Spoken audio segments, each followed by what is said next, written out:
Qu'est-ce que le serment du jeu de paume?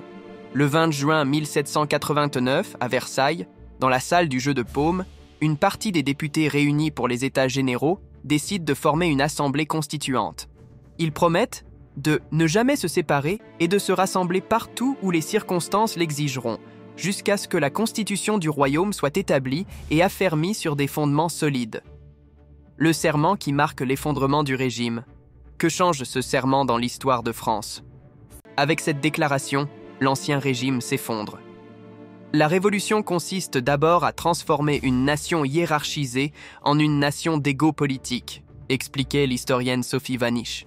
Chaque député n'est plus le représentant de son ordre, noble, clergé ou tiers-état, ou de sa province, mais de la nation tout entière. Mais la révolution a démarré bien avant. Quand la révolution a-t-elle vraiment démarré? Difficile à dire, car la Révolution française est une succession de moments révolutionnaires, dont la prise de la Bastille n'est qu'un épisode. Pour l'historien français, spécialiste de la Révolution française, Jean-Clément Martin, la Révolution est même en marche dès 1770, quand Louis XV inscrit le royaume dans un vaste mouvement de réforme.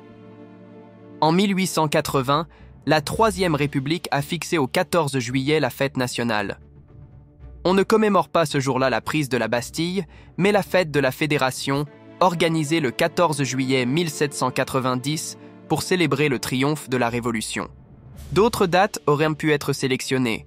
Le 5 mai, jour de la convocation par Louis XVI des États généraux à Versailles, le 17 juin, qui marque la naissance de l'Assemblée nationale, ou le 20 juin, date du serment du jeu de paume, où les députés du tiers-État jurent de ne pas se séparer sans avoir donné une constitution à la France.